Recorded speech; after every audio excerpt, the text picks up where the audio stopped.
قرآن کریم اور تاریخ عالم کے مطالعہ سے یہ بات معلوم ہوتی ہے کہ یہودیوں کو اللہ تعالیٰ نے غیر معمولی انعامات سے نوازا تھا، لیکن انہوں نے ان نعمتوں کی قدر نہ کی تو انسانی قیادت و رہنمائی کی باغ ڈور ان سے چھین لی گئی۔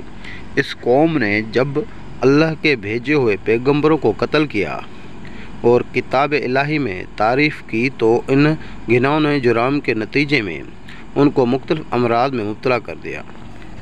یہی امراض ان یہودیوں کی قومی خصوصیات بن گئی، یعنی بزدلی، مجرمانہ ذہن، قساوت قلبی، ناشکری، کذب، بہتان تراشی، مکر و فریب اور دھوکہ دہی وغیرہ اپنے اوپر لگے۔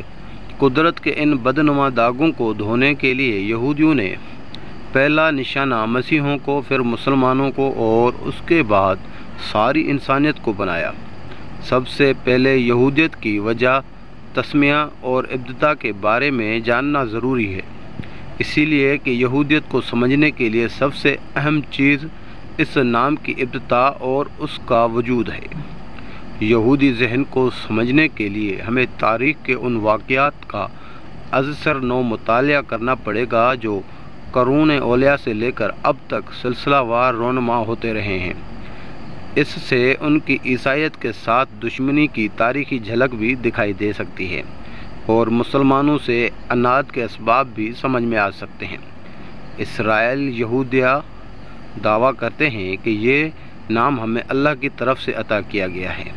عام لوگ بنی اسرائیل کے عروج کی تاریخ حضرت موسیٰ سے شروع کرتے ہیں، لیکن قرآن مجید کی سورۃ المائدہ آیت نمبر 20 میں ہے کہ ترجمہ کنز الایمان شریف، اور جب موسیٰ نے کہا اپنی قوم سے، اے میری قوم، اللہ کا احسان اپنے اوپر یاد کرو کہ تم میں سے پیغمبر کیے اور تمہیں بادشاہ کیا اور تمہیں وہ دیا جو آج سے سارے جہانوں میں کسی کو نہ دیا۔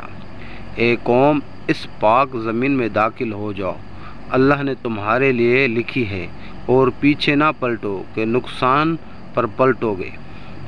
اس آیت سے ظاہر ہوتا ہے کہ اسرائیل کا اصل زمانہ عروج موسیٰ کی بعثت سے پہلے گزر چکا تھا، جسے خود حضرت موسیٰ اپنی قوم کے سامنے ان کے شاندار ماضی کی حیثیت سے پیش کرتے تھے۔ انبیاء میں کوئی بھی یہود نہ تھا۔ اصل دین جو حضرت موسیٰ اور ان سے پہلے اور بعد کے انبیاء لائے تھے وہ تو اسلام ہی تھا۔ ان انبیاء میں سے کوئی بھی یہودی نہ تھا اور نہ ان کے زمانے میں یہودیت پیدا ہوئی تھی۔ یہ مذہب اس نام کے ساتھ بعد کی پیداوار ہے اور یہ اس خاندان کی طرف منسوب ہے جو حضرت یعقوب کے چھوٹے بیٹے یہودا کی نسل سے تھا۔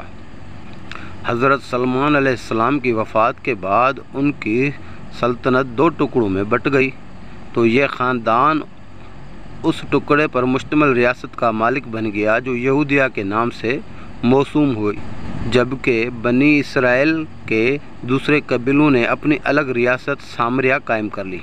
پھر اسیریا نے نہ صرف سامریہ کو تباہ و برباد کر دیا بلکہ ان اسرائیلی قبیلوں کو بھی ملیہ میٹ کر دیا جو اس ریاست کے بانی تھے۔ اس کے بعد صرف یہودا اور اس کے ساتھ بنیامین کی نسل باقی رہ گئی، جس پر یہودا کی نسل کے غلبے کی وجہ سے یہودی کے الفاظ کا اطلاق ہونے لگا۔ اس نسل کے اندر کاہنوں نے اپنے خیالات اور رجحانات کے مطابق جو عقائد و رسوم اور مذہبی ضوابط کا ڈھانچہ تیار کیا، اس میں ایک خدا پر عقیدہ اور یہودی شریعت کی پابندی لازم آتی ہے۔ اس لفظ کی ایک معنی یہودیوں کی روایتی مذہبی اور اخلاقی عقائد و رسومات کی بھی ہیں۔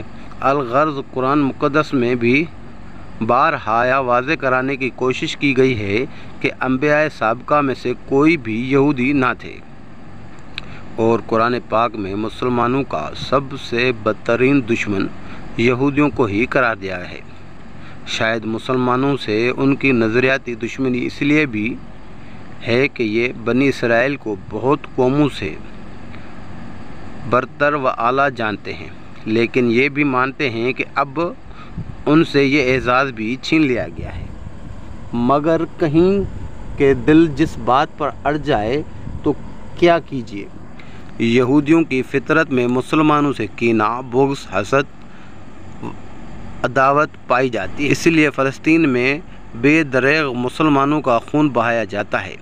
ان کے مذہب کی اہم بات یہ ہے کہ کوئی بھی شخص بآسانی ان کے مذہب میں شامل نہیں ہو سکتا، بلکہ یہودی ہونے کے لیے آپ کو سخت شرائط کا سامنا کرنا پڑتا ہے۔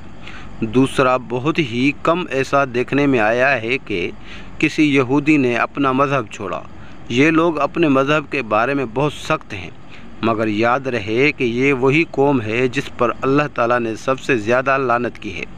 اس قوم نے حضرت یحییٰ کا سر قلم کروایا تھا اور ایک دوسرے کو کنویں میں لٹکا کر چھوڑا تھا، اور حضرت موسیٰ کو کہا تھا کہ وہ جب تک اللہ کو اپنی آنکھوں سے نہ دیکھ لیں ایمان نہ لائیں گے۔ یہ حضرت جبرائیل کو بھی اپنا سخت دشمن سمجھتے ہیں، کیونکہ وہ وحی کے ذریعے نبی صلی اللہ علیہ وسلم کو ان کی سازشوں سے آگاہ کر دیتے تھے۔ یہ وہی قوم ہے جس پر اللہ تعالیٰ نے نہ صرف قرآن پاک میں بلکہ ان کے اپنے صحیفوں میں ان پر لعنت کی۔ ان سب باتوں سے ظاہر ہوتا ہے کہ یہ قوم شروع سے ہی نافرمان قوم تھی، اور مسلمانوں سے ان کی دشمنی خاص کر اس لیے بھی ہے کہ ان سے امامت کا حق چھین کر اللہ نے مسلمانوں کو عطا کیا اور یہودیوں پر لعنت کی۔ اب آتے ہیں کہ آخر یہ فلسطین میں آ کر کیوں آباد ہوئے، حالانکہ اس وقت دنیا میں سب سے زیادہ پیسہ یہودیوں کے پاس ہے، لیکن یہ اپنی اربوں کی جائیداد چھوڑ کر فلسطین میں آ کر آباد ہوئے کیوں؟ یہ وہ سرزمین ہے جہاں سے انہیں نکالا گیا تھا۔ یہودیوں کا اہم مقصد پوری دنیا پر قبضہ کرنا اور اپنے دین سب سے بلند کرنا ہے۔ تبھی یہ فلسطین آ کر آباد ہوئے کہ ان کا کھویا ہوا مقام مل جائے۔ انہوں نے امریکہ کو سود پر قرضہ دیا اور عیسائیوں سے ہاتھ ملا لیا اور اپنی توبوں کا رخ مسلمانوں کی طرف موڑ دیا۔ یہودیوں نے اسلام دشمنی کا بیج اسی دن اپنے دلوں میں بو لیا تھا جب انہوں نے محسوس کیا تھا کہ نبوت و رسالت کا منصب اعظم بنو اسرائیل سے منتقل ہو کر اسماعیل کے پاس چلا گیا۔ بنو اسرائیل سے منتقل ہو کر بنو اسماعیل کے پاس چلا گیا ہے۔ انہوں نے شجر اسلام کی بیج کنی اسی دن سے شروع کی تھی، لیکن ان کی دشمنیاں جتنی شدید ہوتی گئیں، اسلام کے شجر طیبہ کی جڑیں اتنی ہی مضبوط ہوتی گئیں۔ ان کے مسلسل ناکامیوں نے اسلام دشمنی کے اس پودے کو تناور درخت بنا دیا جس کا بیج طلوع اسلام کے ساتھ ہی ان کے دلوں میں بو دیا گیا تھا۔ ان کے حسد، بغض، کینہ اور سفلاپن کی اس وقت کوئی انتہا نہ رہی جب اسلام اس رنگ میں جلوہ گر ہوا جس کا پروردگار عالم نے ان الفاظ میں بیان فرمایا۔ کیا تم نے دیکھا اللہ نے کیسی مثال بیان فرمائی پاکیزہ بات کی، جیسے وہ پاکیزہ درخت جس کی جڑ قائم اور شاخیں آسمان میں ہیں، ہر وقت اپنا پھل دیتا ہے اپنے رب کے حکم سے، اور اللہ کے لوگوں کے لیے مثالیں بیان فرماتا ہے، کہیں وہ سمجھیں۔ دوستو، پچھلے 2500 سال سے یہودی دنیا پر حکومت کرنے کا خواب دیکھ رہے ہیں۔ یہودی دانشوروں اور لیڈروں کا کہنا ہے کہ اب اس خواب کو عملی جامہ پہنانے کا وقت آ چکا ہے۔ اسرائیل کا قیام اس خواب کا پہلا قدم ہے۔ دوسرا قدم یروشلم اور مسجد اقصیٰ پر قبضہ ہے۔ یہودیوں کا ماننا ہے کہ اس جگہ پر 2500 سال پہلے بہت ہی عظیم و شان ہیکل سلیمانی تھا جو یہودیوں کی عظمت کی نشانی ہے، اور اسے رومن بادشاہوں نے تباہ کر دیا تھا۔ جب تک ہیکل سلیمانی دوبارہ تعمیر نہیں ہوگا، دنیا میں یہودیوں کی بادشاہت قائم نہیں ہو سکتی۔ اس ہیکل سلیمانی کی تعمیر کرنا دنیا کے ہر یہودی کا خواب ہے۔